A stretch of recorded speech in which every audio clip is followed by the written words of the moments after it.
Há 30 anos atrás, eu fui visitar um povo que vive na floresta, os Yanomami. Eles viviam isolados do mundo, eles não conheciam ainda a existência desse mundo global que a gente conhece. Eles imaginavam que eles eram o único povo que vivia no planeta.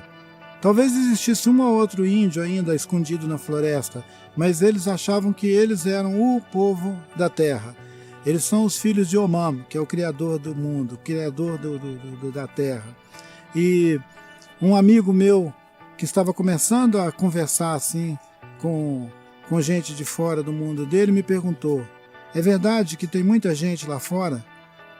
Muita gente no mundo? Tem muita gente? Muito branco? Eu falei com ele: sim, no mundo tem muito branco. Aí ele disse: mas eles são tantos assim? Eu falei: são tantos assim, eles são como as estrelas do céu, são como as formigas da floresta toda. E eles um dia vão chegar aqui. Aí ele falou, ficou assustado e falou comigo assim: mas eles são tantos assim? Eu falei: são. Ele falou: como que eles arrumam alimento para todo mundo? Aí eu falei com ele de todos os artifícios que o mundo usava para se alimentar. Aí depois ele falou: e onde é que eles põem todo o lixo deles? Um povo indígena que sempre viveu na floresta e que não tinha contato, né, com toda essa produção de conhecimento aqui fora, guardava no seu coração o sentimento profundo de que a Terra tem limite. E essa compreensão de que a Terra tem limite, ela orienta aquele povo, por exemplo, com relação à ocupação que eles fazem dos espaços dentro da floresta. Não juntar gente demais no mesmo espaço da floresta, porque adoece a floresta. Então as pessoas se distribuem de maneira equilibrada dentro da floresta, se deslocam nesses espaços de uma maneira cerimoniosa, reverente. É aquele mandamento que o pensamento indígena diz que nós devemos andar aqui na terra pisando suavemente, como um pássaro que passa voando no céu e você olha depois, ele não deixa rastro.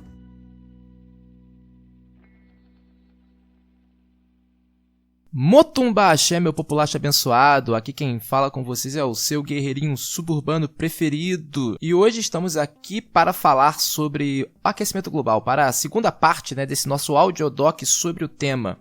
E é importante que o nosso ouvinte tenha em mente de que apesar deste programa ser a segunda parte, isso não quer dizer que as discussões, que os debates que estão aqui contidos, eles sejam, digamos, secundários à discussão principal, colocando assim entre aspas, que foi apresentada no primeiro programa, né? Pois justamente a estratégia polifônica que foi buscada, né, na edição desse programa tem como intuito criar, digamos, uma paisagem sonora onde cada um desses debates tenha em si mesmo a capacidade de recolocar o problema. Isso é um ponto fundamental, pois nós vamos ver aqui como a própria filosofia vai recolocar o problema de uma maneira suplementar à ciência dura, né? A climatologia, enfim, a física. E essa dimensão suplementar tem como justamente o objetivo, a potência de recolocar o problema sobre outros termos. Termos estes que são necessários para que sejamos capazes de resistir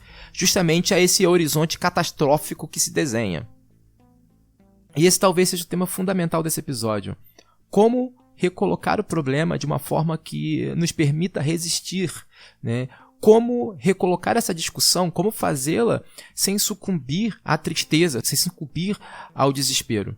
E eu digo isso com a propriedade de uma pessoa que ao longo dos últimos 3, 4 anos se debruçou sobre o assunto, pois a minha própria pesquisa de pós-doutorado incidiu sobre isso, sobre o impacto das mudanças climáticas tem sobre as mitofilosofias dos povos ameríndios, em especial dos Aykewara. Então, para mim, foi fundamental ouvir, né, dos meus amigos, né, dos Aykewara, aquilo que eles entendiam como resistência, as formas que eles encontraram para resistir ao fim de seu próprio mundo. pois é fundamental, assim, lembrar ou comunicar aos que não sabem que os Aykewara foram uma população que foram contatados ali em meados da década de 50 e tiveram seu contingente populacional reduzido subitamente por conta do contato, seja por conta do massacre direto, ou seja por conta das doenças. Sua população, que na época girava em torno de, sei lá, 400, 500 pessoas, foi rapidamente reduzida a 30 pessoas. E o seu modo de vida profundamente marcado pelo nomadismo, pela migração, pela dispersão, esse estilo de vida, essa vida foi destruída justamente pelo cerco que lhes foi imposto pelas cidades dos brancos, né? Pelo modo de vida do branco. E não apenas isso, né? Não apenas de súbito os Aykewara viram seu contingente populacional ser dizimado, ou seja, se viram vítimas de genocídio, não apenas se viram cercados, impedidos de migrar, impedidos de ocupar o espaço, né? Ocupar a floresta da forma que lhes é mais aprazível, mas também viram a floresta desaparecer ao seu redor, né? De uma maneira muito súbita. Ao redor da terra indígena dos Aykewara existem tão somente pastos ou atividades mineradoras, né? Sendo que esses pastos, nesse momento, estão sofrendo um processo intensivo de desertificação. Eu estou dizendo isso pois para mim foi importante ver como, mesmo diante dessa destruição, desse fim do mundo, desse verdadeiro fim do mundo, os Aykewara persistiram, né? Os Aykewara resistiram. Né? Eles foram ainda assim capazes de inventar novas tecnologias, foram capazes de se adaptar a essa nova ecologia que os circunda e ainda reinventar o seu estilo de vida, né? Reinventar a sua capacidade de migrar ou de semim, como eles dizem em sua própria língua, né? Que é fugir. E esse episódio é justamente sobre isso, sobre a capacidade de recolocar nossos problemas, de nos reinventarmos diante da adversidade. E esse é um ponto fundamental, pois nos últimos anos, né, nós observamos um sequestro da imaginação que torna mais fácil imaginar o fim do mundo do que imaginar a destruição do nosso estilo de vida, né? Ou seja, imaginar a reinvenção da nossa forma de viver. É aquela velha frase que eu costumo falar nesse programa, né? É mais fácil pensar o fim do mundo que o fim do capitalismo. E para escapar desse sequestro da imaginação, é fundamental que, sejamos capazes de abrir o nosso pensamento, e abrir o nosso pensamento inclui ser capaz de aprender a aprender com estes outros coletivos, com estes povos extramodernos, ou seja, com estes povos cujo capitalismo não constitui o cerne de sua existência, justamente porque estes povos conservam algo que nós, citadinos modernos, perdemos ao longo dos últimos séculos, que é aquilo que a Isabella Stengers chama de a arte de ter cuidado. E é justamente sobre essa arte perdida que nos fala Ailton Krenak quando conjura o mandamento indígena de que é preciso ser como os pássaros, é preciso passar pela terra sem deixar rastro. E isso parece completamente incompatível com a metafísica liberal que nos domina, essa metafísica liberal que está na origem da imagem do empresário, esse personagem conceitual do nosso pensamento, para o qual tudo que existe no mundo está sujeito a ser transformado em propriedade. Gostaria de lembrar a vocês que esse trabalho só foi possível graças ao apoio de nossas madrinhas e padrinhos, que mensalmente contribuem com uma pequena quantia financeira. Como todos sabem, a produção de um podcast tem seus custos, seja com aluguel de estúdio, seja com aluguel de servidor, enfim. Então o apoio financeiro é fundamental para que a gente possa continuar produzindo um conteúdo independente. Então, se você tem interesse de apoiar esse tipo de trabalho, eu sugiro que você vá lá em www.padrim.com.br/benzina e veja se tem alguma faixa de apoio que caiba no seu bolso. Fora isso, é bom lembrar que o apoio financeiro não é a única forma de nos apoiar. Que você pode falar do nosso podcast para os seus amigos, indicar para outras pessoas, mas também assinar ele no Spotify ou no seu agregador de podcast, no iTunes. Só esse ato, que pode não parecer muita coisa para você, pra gente faz uma grande diferença. E podemos então começar o episódio.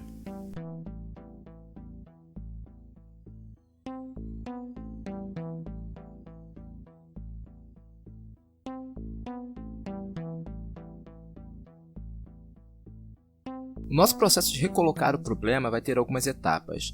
A primeira delas vai ser justamente recolocar a própria ideia de uma natureza que existe alheia à presença do humano. E isso fica implícito num conceito muito mobilizado para caracterizar o momento em que vivemos, que é o conceito de antropoceno. E como vamos ver, o antropoceno é justamente uma era geológica onde o humano, a sua presença se converte numa espécie de força natural.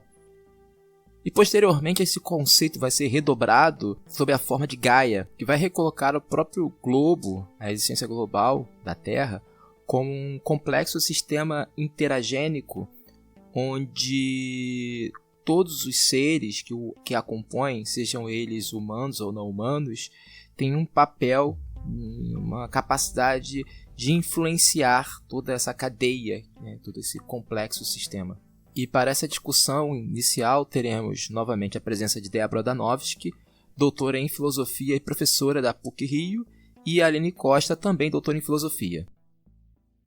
O antropoceno é um conceito proposto pelos geólogos para denominar o que seria a nossa época geológica em lugar da época que viu surgirem, florescerem a agricultura, a linguagem, a escrita, as cidades, né? Que, enfim, ou seja, aquilo que a gente chama de civilização humana, né? Isso aconteceu nessa época em que a temperatura foi mais ou menos amena e as condições climáticas eram mais ou menos estáveis e que permitiram justamente sobretudo, a agricultura, né? E que corresponde a 10, 12 mil anos. E as mudanças que os humanos, tudo bem, não são todos os humanos, né? São os humanos ocidentais, ricos, a indústria, capitalismo industrial, parará, né? Mas com a queima constante global de combustíveis fósseis e outras práticas industriais, as mudanças são de tal monta que nós estamos mudando toda a constituição do clima terrestre. Né? E fisicamente mesmo, devastando florestas, barrando rios. É uma mudança nunca antes vista por nenhum humano. Né? Lembrando que o Homo sapiens tem 200 mil anos, né? Isso que a gente chama de civilização tem 10, 12 mil anos, e as mudanças que a gente está ocasionando tem, algumas nunca foram vistas há 60 milhões de anos. Então a gente está entrando num mundo que a gente não tem a menor ideia do que é, né? E então por isso propuseram chamar essa nova época geológica de antropoceno, ou seja, a época do homem, né? O que não quer dizer que se tenha chegado finalmente a época em que o homem se realiza como, né? Realiza a sua essência, né? Finalmente conquistamos, somos o centro, né? Dominamos toda a natureza, etc. Não é isso, não ironicamente é um lugar terrível, né? Porque nós ocasionamos uma mudança enorme em todas as nossas condições de existência e, ao mesmo tempo, não conseguimos mudar as nossas próprias ações. Então, nós somos os sujeitos dessas mudanças, mas também somos objetos, né? Por isso que esse historiador Chakrabarty diz que nós nos tornamos meras forças físicas, porque não podemos controlar, somos forças como quaisquer outras. E o clima está mudando cada vez mais rápido, e politicamente ninguém consegue fazer nada a respeito dessas mudanças do aquecimento global e etc. A Stangers prefere chamar o antropoceno de Gaia para chamar a atenção justamente para a imprevisibilidade que marca a época que a gente está entrando, a situação de imprevisibilidade generalizada, porque o antropoceno ainda parece que existe algum certo controle, né? O homem foi quem criou o problema e o homem é que vai resolver, né? Então, ela fala, tem um artigo muito bom dela, que é o Accepting the Reality of Gaia, que ela fala que o problema do antropoceno é que o olhar do geólogo é um olhar completamente desinteressado para os problemas de quem vai arder aqui na Terra agora. Porque a ideia do antropoceno é sempre uma projeção de um geólogo virtual do futuro vindo, olhando para uma Terra e dizendo, consigo ver, realmente, aqui tem essa mudança. Mas ele pressupõe que essa Terra vai continuar a mesma, que essa Terra vai continuar igual, né? Ele pressupõe uma estabilidade da Terra que a gente não pode mais acreditar por conta, se a gente leva a sério tudo que a gente está vendo dos fenômenos que a gente chama de colapso ecológico. Então, o problema do antropoceno é que ele pode criar uma certa tranquilidade, uma certa confiança de uma linearidade que é completamente fora do tempo em que a gente entrou, né? Então, ela prefere chamar de Gaia não só para marcar a ideia de uma intrusão de um ser, ela fala muito da intrusão de Gaia, ou seja, esse ser sempre existiu aí, mas é como se a gente só pudesse vê-lo agora que ele, né, se intrometeu na nossa história, e a gente só pode vê-lo justamente porque a gente bagunçou os processos biogeoquímicos da Terra de tal forma que ela se fez presente, até então ela não se fazia presente. É aquela pessoa assim, que só entra em cena quando tá dando merda, entendeu? Quando tá tudo bem, ela tava lá. E a nossa tentativa de recolocar o problema sobre outros termos prossegue, primeiro com a Aline explicando, expondo o histórico da concepção e os efeitos da teoria de Gaia, e posteriormente com a Débora trazendo para o debate uma interessante distinção que o filósofo Bruno Latour faz a partir desse conceito. Então, a teoria de Gaia é uma teoria que nasceu hipótese na década de 70 e virou teoria na década de 80, em que Lovelock e Margulis perceberam que existe uma interferência ativa dos diversos agentes que compõem e fabricam a Terra. Então, assim, não é só a imagem que a gente tinha de Terra anteriormente, era de uma simples terra, um simples território, no qual os seres existem, né? O que o Lovelock e Margulis fazem é mostrar que, na verdade, a Terra ela é um produto, é um resultado histórico de interações dos diversos seres, humanos e não humanos, que o oxigênio que a gente tem hoje, a gente acha que está aí desde sempre, ele só existe porque as cianobactérias, milhares de anos atrás, converteram o oxigênio num elemento essencial para a respiração, enfim, mostra que a Terra tem uma história da qual participam mundo orgânico e orgânico na sua composição. E Lovelock quis chamar de Gaia justamente para evocar, a ideia era essa, né? Era evocar um pouco essa coisa um pouco mística, mostrar que não se trata só de um elemento científico. A ideia era propositalmente fazer eu poderia chamar de equivocação, não sei, mas para fazer essa reverberação em outras coisas, em outros aspectos que não são apenas científicos, né? E a Stangert valoriza isso muito, porque ela fala justamente o que incomoda geralmente no discurso de Gaia mas isso não é científico, isso não é muito controlável, isso você está trazendo para a gente, isso não é bem ciência o que está sendo feito aqui. Ela fala, não, Gaia é um nome perfeito para denominar essa imprevisibilidade e essa bagunça completa que a gente está vivendo hoje.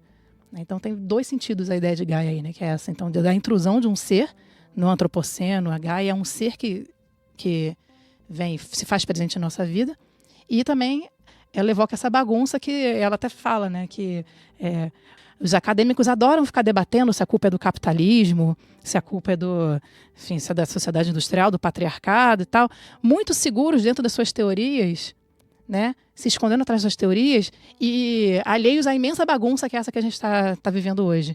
Então, o que a gente deveria aprender para aceitar a realidade de Gaia é que, na verdade, ninguém sabe. Ninguém sabe o que fazer, ninguém sabe muito como agir, ninguém sabe a quem atribuir, porque é muito fácil você falar capitalismo, mas e aí? É outra entidade abstrata. Então, a gente está realmente... É um momento realmente de real mudança na forma de entender o mundo e na forma de pensar o mundo e com as categorias que a gente tem mesmo... enfim, com que a gente lança a mão para pensar, né? O Latour vai dizer que nós, por causa, digamos, se a gente puder pensar com a Stangert, por causa dessa mudança, grande mudança, né, dessa intrusão de Gaia, nós estamos vivendo num outro mundo, que não é mais o Holoceno, como eu estava dizendo, né? Esse mundo e há pessoas, né, há populações, há povos que estão vivendo aqui conosco, que sabem que nós não vivemos mais no Holoceno, né? E que ele chama de os terranos. E os terranos, então, terranos em inglês é earthbound, ou seja, as pessoas que são voltadas para a Terra, né? Que olham para a Terra, em vez de olhar para o alto, olhar para as estrelas, né? Para lá para onde a gente vai, né? Com um foguete, conquistar outros planetas, Marte, etc. Em vez de olhar para cima, para o alto, elas olham para baixo, porque elas sabem que elas são da Terra, estão na Terra e é aqui mesmo que elas vão ficar, né? ao contrário, em oposição aos terranos, em guerra com os terranos, existem o que ele chama de humanos com H maiúsculo, né? Ou os modernos, que são os que acham que ainda vivemos no Holoceno, né? Ou seja, que nós podemos fazer o que quisermos com a Terra, né? Que não há limites para a ação do homem, você pode explorar o quanto quiser, na verdade, a exploração da Terra tem como contraponto, na verdade, tem como condição a exploração de humanos, alguns humanos, muitos humanos, na verdade, por um punhado de outros humanos, né? E que podemos continuar assim. Se para isso tivermos que matar algumas milhares, milhões de pessoas, tudo bem, a gente vai conseguir, né? Vai continuar sendo humanos no Holoceno e por aí vai, né? São as pessoas que acham que a tecnologia vai, né, transformar, vai só melhorar um pouquinho o capitalismo, mas que a gente vai conseguir continuar vivendo como a gente sempre viveu. E é justamente essa forma como nós sempre vivemos que ignora a arte de ter cuidado, né? Essa necessidade urgente, pois o nosso modo de vida citadino, enfim, capitalista, moderno, euro-americano, como vocês bem quiserem se chamar, ele se baseia no consumo desmedido do ambiente. Como fica claro no comentário de Ana Flávia Quintão, do Movimento de Preservação da Serra do Gantarela e das Serras e Águas de Minas. Aqui no nosso território, aonde está o Itabirito, que é o minério de ferro, é justamente onde se encontram os aquíferos. E minerar ferro nesse território significa minerar água, minerar aquífero, considerando que a água também é um minério. E nessa perspectiva, os territórios têm se tornado vítimas de um modelo exploratório que principalmente ameaça a segurança hídrica de milhares de pessoas. Mas o processo de exploração minerária, ele tem prazo, né? Os recursos são finitos. Então, como vamos nos programar para um futuro de redução de chuvas, aumento de temperaturas com o crescimento da mineração, sem segurança da contenção de rejeitos nas barragens, né? Temos outros rios ameaçados, o Rio das Velhas, o principal rio de captação de água para Belo Horizonte, região metropolitana, com barragens enormes e uma desinformação muito grande sobre a real segurança ou insegurança dessas estruturas. E o que nós entendemos de possibilidade de habitar os nossos territórios é que temos outras vocações, inclusive do desenvolvimento de atividades econômicas, na perspectiva da economia popular, solidária, né? O resgate das práticas de interação com a terra, plantio. Temos belezas naturais aqui, indescritíveis, né? Nessa região de Cerrado e Mata Atlântica. As águas desse território são águas puríssimas, né? De classe especial, classe 1, são águas minerais extremamente puras que nas serras, nas nascentes, quase não precisam de tratamento para abastecimento humano e dessedentação animal. Então, a preocupação com preservar aquíferos, preservar territórios e garantir a potabilidade da água e a vida nos rios são estratégias de sobrevivência, são estratégias de segurança hídrica, segurança alimentar, soberania sobre os nossos territórios e também estratégias de saúde mental, de bem-estar, né? Porque os territórios equilibrados e preservados nos trazem qualidade de vida, promoção da saúde, e a mineração tem trazido para nós adoecimento mental, intoxicação por metais pesados e um futuro incerto, um futuro nebuloso. E essa forma de viver nos coloca diretamente em rota de colisão com os terranos, como fica claro no comentário de Débora e Aline. O que nós estaríamos vivendo hoje seria uma guerra entre os humanos e os terranos. Na verdade, eu gosto de pensar que Do lado dos humanos, de fato, é uma guerra, né? Uma guerra com todas as armas das quais os humanos dispõem, né? E do lado dos terranos, né, eu prefiro pensar que é alguma coisa mais semelhante à guerrilha, né? São pequenas revoltas, pequenas insurreições, né? Pequenas, como se chama? Sabotagens, né? São os terranos, enfim, são as pessoas que já entenderam ou que sempre viveram desse jeito, como as populações indígenas, ou, né? As várias populações indígenas, 350 milhões de pessoas no mundo, né? Que a gente pode considerar como populações indígenas, terranas, e que sempre viveram assim, ou que estão percebendo que não dá, ou estão sendo obrigadas a perceber que não dá para continuar vivendo como a gente vivia, né? Então, nos dividimos, digamos assim, a gente pode pensar que nós, aqui hoje, né, nos dividimos em 2 tipos de povos, ou os terranos ou os humanos, o que não, digamos, que a gente pode até simpatizar com os terranos, mas nada garante que de uma vez por todas, né, eu sou terrana e que em tudo que eu faço eu sou terrano, né? Terrano e humano são posições relacionais e que variam de acordo com a questão que está em jogo ali naquele momento, né? Então você pode passar de um para o outro, mesmo que você goste de diga que é terrano e goste de ser terrano, não está nada garantido que você é terrano o tempo todo. Você dentro do seu carro, indo sei lá para onde, ou comendo carne, né? Comendo importados, gastando essa quantidade de energia que todos nós gastamos o tempo todo. Nesse sentido, nós não somos terranos, né? Somos humanos. Mas, enfim, nós podemos tentar ser terranos em certas outras situações, né?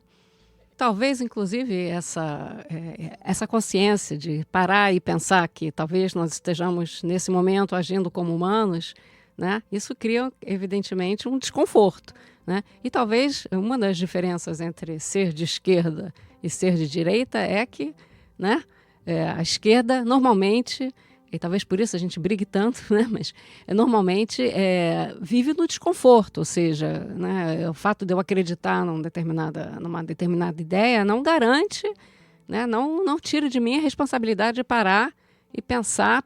Desacelerar é isso que a Stangers fala, né? Desacelerar é parar, problematizar, tem um problema aqui. Eu não tenho a resposta não é dada, né? A minha posição não é segura, a minha posição, eu estou aqui, mas estou ali do outro lado também, né? Eu sou o opressor em certos momentos, né? Então, esse desconforto na minha opinião, também o que caracteriza a posição de esquerda.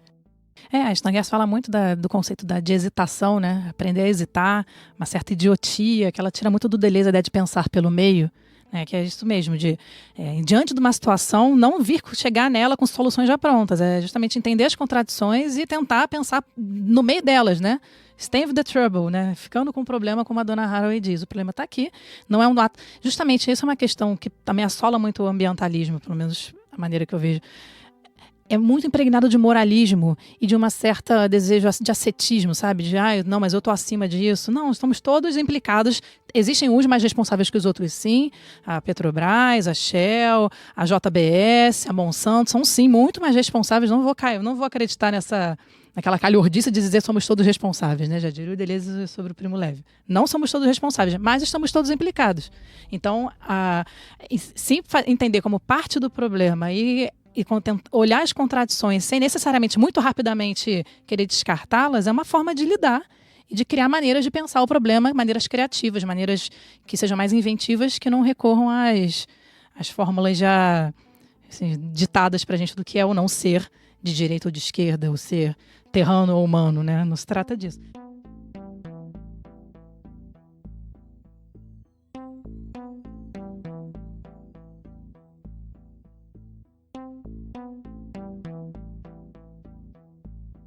Quando olhamos para a expansão da civilização europeia e depois a sua transconfiguração em uma civilização euro-americana, percebemos que a sua marca indelével é justamente a inscrição de um conflito em escala global, ou seja, uma guerra total, entre humanos e terranos, mas também entre humanos, terranos e aquele com os quais eles se conectam.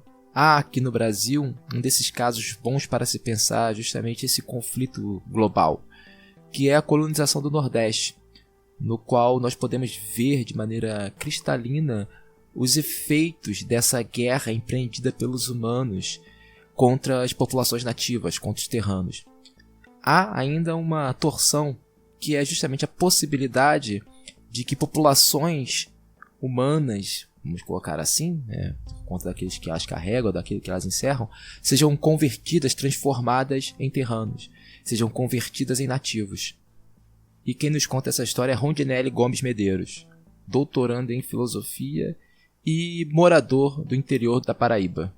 Rondinelli nos fala de uma história dupla da ocupação do semiárido do sertão nordestino. De um lado você teria a história daqueles povos que resistem, daqueles povos que existem em aliança com a terra. Do outro, uma história da ocupação capitalista, de uma ocupação humana. Eu diria que é uma realidade em dupla face, ou em dupla corrente, digamos assim, aqui, que é a história, continua sendo a história da tentativa de captura dessa terra para dentro desse sistema extremamente agressivo, e por baixo, por dentro e contra essa grande história, que é a história da seca, e que é a história das grandes obras da seca, dos grandes projetos macroeconômicos, né? Essa grande história da tragédia do Nordeste, do sertão brasileiro, e de suas supostas soluções, por dentro, por baixo e contra ela, você tem uma série de outros acontecimentos, de um aglomerado de acontecimentos, que são as resistências populares, que existem desde esse mesmo período da colonização. Desde, por exemplo, a suposta extinção dos povos indígenas do semiárido, da Guerra dos Bárbaros, em que os paulistas subiram o sertão para exterminar os índios a mando sob contrato da coroa portuguesa. Desde então, a história que se conta é essa, as histórias que se contam, digamos assim, são essas histórias em dupla face. A história da grande colonização / pacificação dos povos do semiárido e a história desses inúmeros focos de resistência em direções múltiplas e diferentes, com diferentes colorações, digamos assim, e grande criatividade e uma linha de força que perpassa tudo, que é a aliança com os modos de vida que o próprio sertão propõe. O que fica muito claro é que os povos daqui, os povos indígenas, em todos os sentidos da palavra indígenas, né, os índios que supostamente foram exterminados, e os povos que Euclides da Cunha depois, ali no começo do século XX, no final do XIX, começo do XX, iria descobrir que tinham sido, entre aspas, abandonados pela colonização aqui no sertão, esses povos que foram meio que indigenizados, não sei qual o verbo ficaria melhor, indigenizados, ou seja, que se tornaram povos indígenas,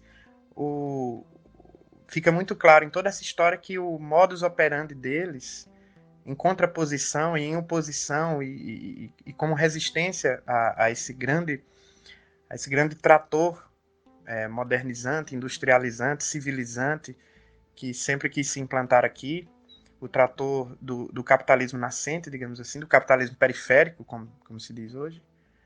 O modus operandi desses povos da resistência é justamente essa linha de força, que é uma aliança com os modos de vida que a Terra sustenta, digamos assim. E a Terra aqui é muito frágil, né?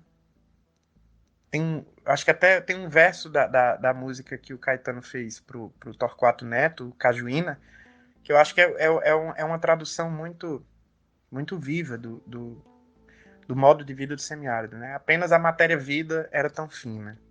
Então acho que essa aliança com essa fineza, essa sutileza e ao mesmo tempo essa fragilidade, mas essa resiliência, essa permanência dos modos de vida do semiárido foi fundamental nesse complexo de resistências que os povos do Nordeste, os povos do semiárido, do sertão, demonstraram. E essa dupla face do conflito entre humanos e terranos no semiárido brasileiro se torna particularmente visível quando prestamos atenção na existência de duas tecnologias concorrentes para se lidar com o ambiente. De um lado, você tem a tecnologia dos terranos, que são as chamadas tecnologias sociais de convívio com o semiárido, e do outro, você tem as tecnologias de combate à seca. E, segundo Rondinelli, foi justamente essa tecnologia, essa insistência na tecnologia de combate à seca, a responsável por originar a catástrofe socioambiental que marca os sertões brasileiros, que são as secas. As famosas secas pelas quais o semiárido brasileiro ficou conhecido durante os últimos 150 anos, elas não são catástrofes exatamente ou puramente ecológicas, ambientais, no sentido de que a Terra seria um lugar ruim, hostil, e não se poderia morar aqui, porque tudo aqui falta, né? Porque a Terra aqui é ruim. Não se trata disso. Muito pelo contrário, todas essas tragédias são recheadas de problemas de fundo econômico e político, que no fundo é o tipo de problema que nós poderíamos chamar hoje de ecologia política, de ecopolítico, né? Que é, no caso daqui do semiárido, a história das reincidentes tentativas de implantação de sistemas que não cabem nesse bioma. Não cabem em bioma nenhum, é isso que eu estou tentando dizer. Mas nesse aqui, muito rapidamente ficou claro que não caberia. Que é, por exemplo, no caso do sistema antigo, colonial, a implantação da propriedade privada de larga escala, das grandes fazendas da famosa Casa da Torre, na Bahia, que tinha quase o sertão inteiro em suas mãos, como uma grande fazenda de gado. Então, esse sistema de monocultura, pecuária extensiva, nas mãos de um só dono, utilizando trabalho escravo, desmatando geral, muito rapidamente isso retornou, então, como aquelas imagens que nós conhecemos clássicas da seca, desde pelo menos o começo do século XIX, meados do século XIX, quando os episódios de estiagem foram se transformando em catástrofes humanitárias, em catástrofes sociopolíticas e econômicas, né? Os episódios mais conhecidos desses, que são as levas de refugiados, os famosos retirantes da seca, que são nada menos do que refugiados do clima, refugiados de um colapso econômico que se deu em função da pressão econômica sobre um sistema limitado, sobre um ecossistema limitado, no caso do semiárido. Então isso retorna, digamos assim, seria um retorno do recalque da terra na forma dessas ondas de refugiados que, por exemplo, na grande seca de 1877 ou depois na seca de 1915, ficaram registrados em obras literárias, inclusive com a invenção, então, a implantação dos famosos campos de concentração dos refugiados da seca, os currais, que estão muito bem contados, por exemplo, no 15 de Raquel de Queiroz, ou em A Fome de Rodolfo Teófilo, em que se demonstra como o tipo de política pública utilizada para combater a seca, como ficou essa expressão classicamente usada, é sempre o tipo do campo de concentração, né? Os refugiados da seca não só eram confinados em campos de concentração nesses episódios, mas também eram, por exemplo, forçados a trabalhar ou eram empurrados de maneira... eram coagidos a migrar para a Amazônia, separados de suas famílias, migrando para a Amazônia para servir de mão de obra para a expansão do ciclo da borracha. Além de todas as histórias, as muitas histórias que qualquer nordestino escuta, de pais ou avós que trabalharam nas famosas, famigeradas frentes de emergência, que eram propagandeadas como sendo uma caridade que os governos faziam para atender a demanda social dos desempregados, daqueles que eram expulsos, retirados de moravam em grandes fazendas e eram convidados a se retirar em situações de seca, justamente porque a fazenda não tinha como se sustentar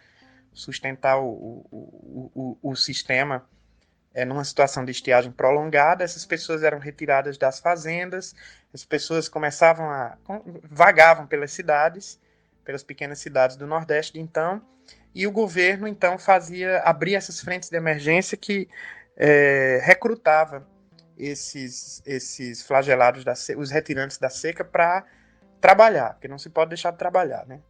Segundo esse sistema. o que se conta, o que está registrado na história, mas que também é objeto de crônicas de qualquer nordestino de meia idade, assim, acima de 30 anos, é que esses trabalhos eram realizados justamente nas propriedades privadas daqueles mesmos donos de terra que tinham expulsado os moradores, né? Então, o dinheiro público era utilizado para fazer obras hídricas, grandes obras hídricas, construção de açudes, perfuração de poços, abertura de estradas, justamente nas propriedades privadas que, quando a chuva voltava, detinham, portanto, esse precioso bem que é, no semiárido, a água colhida da chuva. Em um contraste com essas tecnologias modernas de gestão da crise humanitária, dessa tecnologia de combate à seca, nós temos as tecnologias sociais de convívio com o semiárido. Convívio no sentido de inventar com e não contra. E esse justamente é o cerne da existência do nativo do sertão. Só que sempre esses mesmos povos souberam isso que fazer, adaptar, readaptar e reinventar isso que a gente chama hoje em dia de tecnologias de convivência com o semiárido, que são basicamente sistemas singelos de captação e armazenamento de água de chuva e maneiras muito peculiares, muito próprias aqui no semiárido de se guardar e de se usar tanto a água de chuva como a água que brota do chão, a água remanescente do período de chuvas, nas chamadas cacimbas, nos leitos secos dos rios temporários, todos os rios do semiárido, exceto o Rio São Francisco, o Grande, todos os outros são temporários, correm apenas nas épocas de chuvas. Né? Nos leitos desses rios secos se cavam buracos de onde brota, ali de alguns centímetros, a poucos metros assim, abaixo da superfície da terra, brota a água que ficou guardada ali. Isso se chama cacimba aqui. Então, desde a invenção das cacimbas até a invenção mais recente das cisternas de placas, que, mesmo sendo uma política pública financiada eminentemente até a ascensão do governo Bolsonaro, já foi cortada, obviamente, financiada pelo governo federal durante a última década, ela foi uma invenção, uma adaptação de um pedreiro, na verdade um só não, de um coletivo de pedreiros liderados por um que pegou a ideia em São Paulo, migrou para São Paulo por causa da seca, quando voltou para Alagoas, reinventou a piscina que aprendeu a fazer em São Paulo e transformou isso numa tecnologia que é o que a gente chama, né, tecnologia social de captação de água de chuva, que são as famosas cisternas de placas. Mas isso também há outros tipos de tecnologia, são as barragens subterrâneas, porque o que circula como prática social, prática socioambiental, digamos assim, desses coletivos de camponeses e camponesas, dos povos tradicionais do semiárido, são justamente essas técnicas de boa convivência entre o sol e a chuva. A chuva é tida sempre como uma visita, né? É uma visita que a gente espera muito que venha, que às vezes falta, e quando falta é muito ruim. Às vezes vem de maneira avassaladora, né? Às vezes vem muito boa, em boa quantidade e bem distribuída, mas uma visita que vem, passa pouco tempo, toma um café e vai embora. E depois dela o sol é que é morador. Aí o sol sim, o perigo é deixar a água exposta e o sol beber ela inteira, né? Por isso que todas essas tecnologias de convivência com o semiárido são todas ligadas são todas realizadas em prol da boa convivência entre o sol que é morador e a chuva que é visitante. Então, por exemplo, uma dessas técnicas é a barragem subterrânea, a construção de uma barragem no leito de um rio, só que abaixo do rio e não em cima. A água não fica com o espelho voltado para o sol. A água não se oferece água ao sol aqui no semiárido. Você esconde a água do sol. Nesse caso, você guarda a água debaixo da superfície da terra. Óbvio que essa não é uma água de consumo humano, essa é uma água para manter a produção agrícola durante o período da seca, e, portanto, também não dá para fazer isso como uma obra faraônica. Todas essas tecnologias são tecnologias, no máximo, comunitárias, como no caso da barragem subterrânea, quase sempre servindo a um coletivo de famílias. Todas essas tecnologias sociais, que são, ao mesmo tempo, ambientais, né, essas tecnologias socioambientais de convivência com o semiárido, ao longo do século XIX, do século XX, acumuladas, reinventadas, readaptadas, semeadas em todo o semiárido, tudo isso ganhou uma visibilidade e uma eficácia muito grandes depois da redemocratização do Brasil. Até o fim da ditadura militar, o sistema coronelista aqui no interior do Nordeste não permitia que essas histórias fossem visíveis. Elas permaneciam como resistências no sentido mais mínimo da resistência da sobrevivência. O último grande episódio de estiagem foi de 2012 a 2016. E por conta desse acúmulo e desse fortalecimento ocorrido nas décadas anteriores, depois da redemocratização, justamente não se ouviu falar em tragédias humanitárias, mesmo sendo o maior episódio de estiagem desde que se tem registro. Ou seja, ficou provado aí em números, né, em estatísticas e na vida da gente aqui, ficou provado que essas tecnologias sociais, socioambientais de convivência com o semiárido são talvez a maneira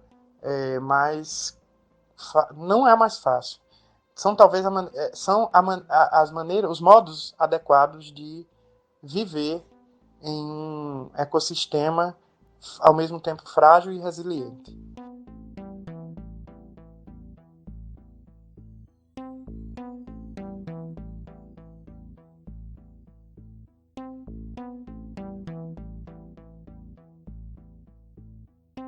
O caso dos povos tradicionais do sertão brasileiro, e não apenas deles, como já sabemos, nos coloca um problema fundamental, que diante do horizonte catastrófico que se desenha, se torna mais do que necessário, se torna urgente que sejamos capazes de compor com o mundo, e não mais tentar dominá-lo.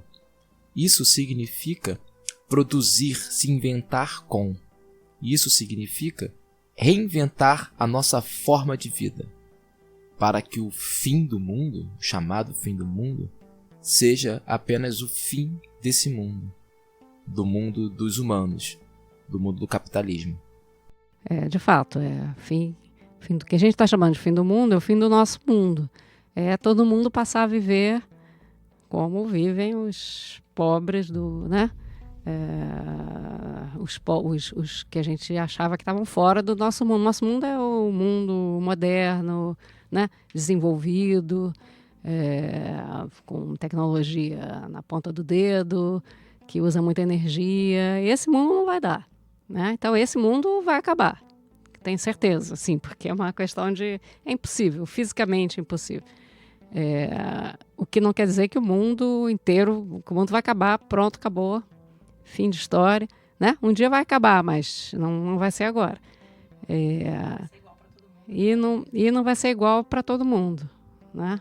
Não vai acabar da mesma maneira para todo mundo. Agora, assim, porque justamente essa questão do fim do mundo falar em fim do mundo é uma coisa meio, me deixa um pouco desconfortável, justamente, porque as pessoas que, mesmo eu, que tenho mais idade que vocês, vocês e as crianças e as pessoas que ainda vão nascer, elas vão viver desse mundo, né? E provavelmente vão viver justamente como, né, no melhor dos casos, como terranas, né?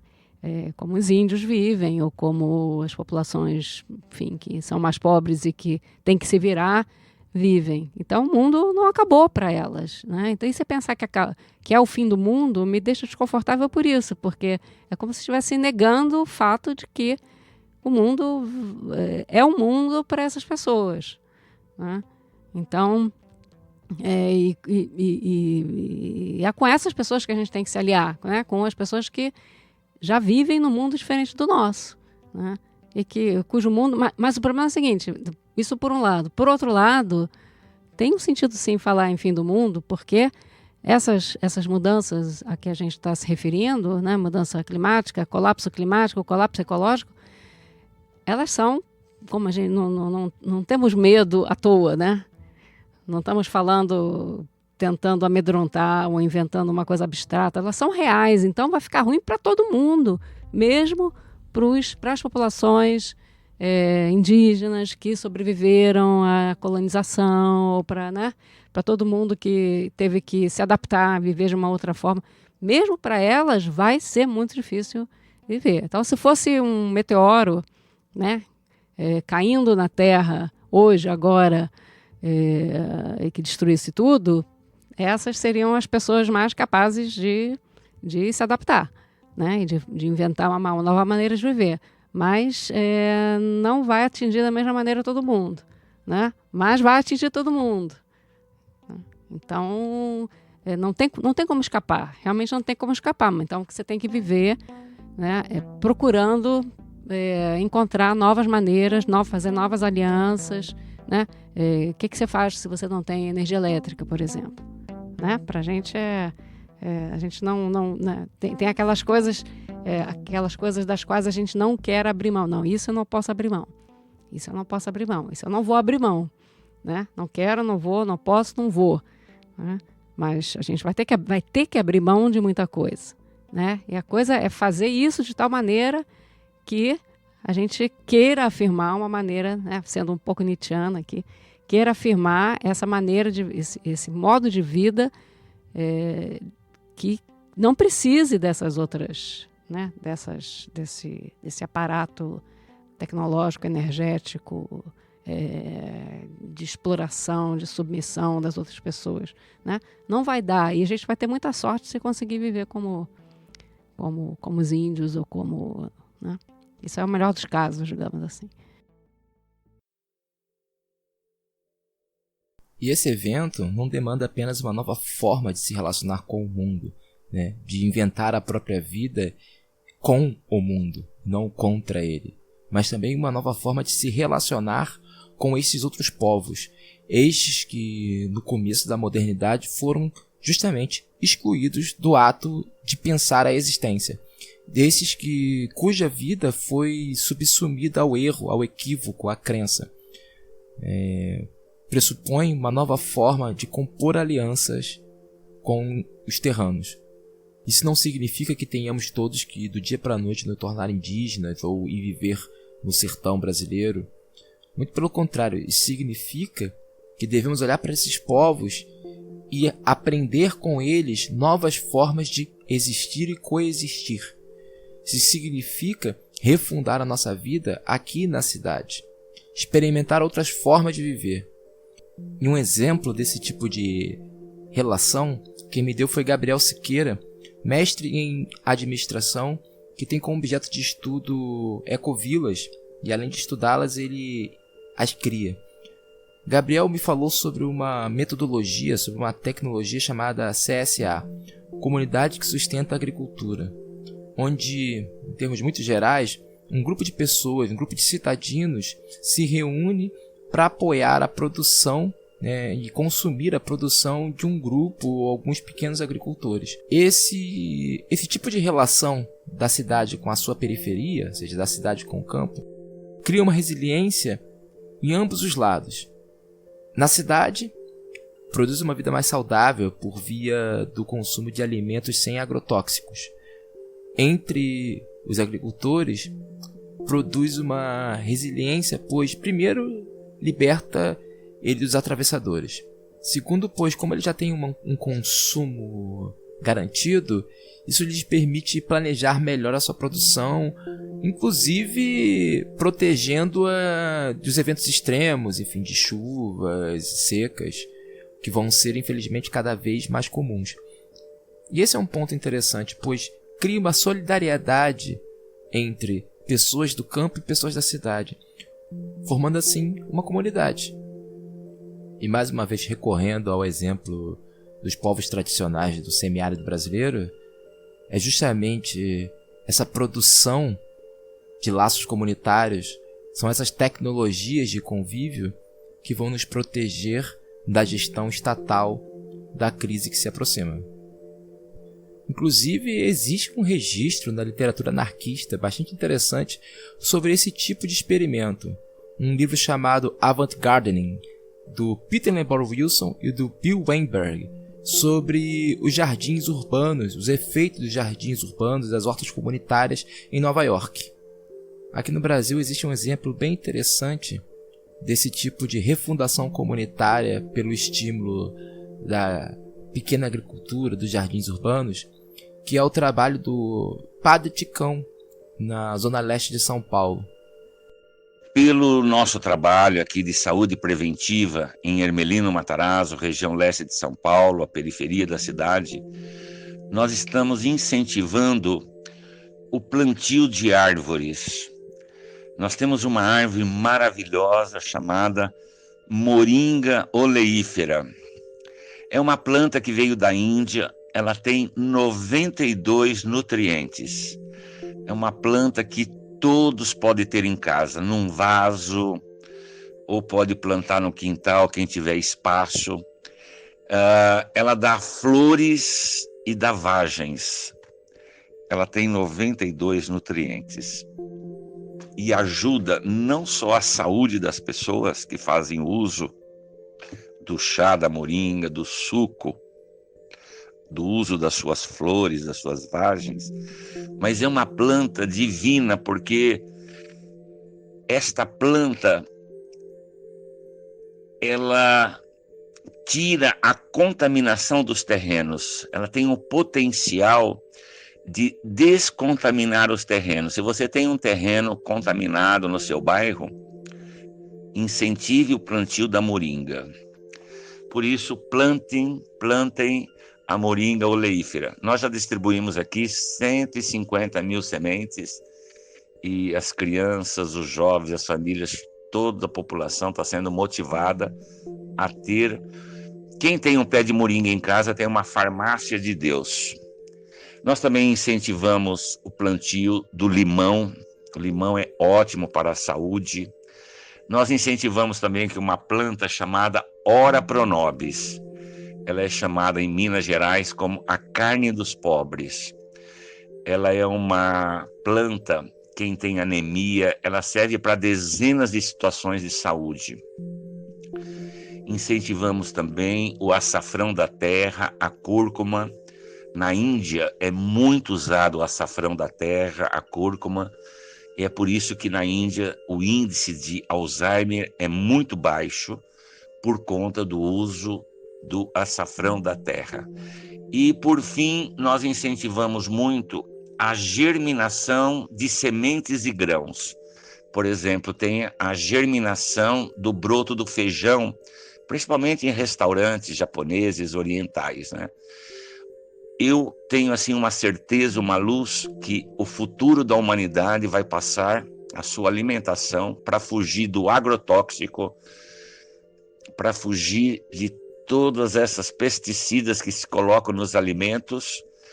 O processo de germinação na sua casa. Cada família poderá ter vários potes e fazer germinação da alfalfa, do trigo, de muitas sementes e muitos grãos.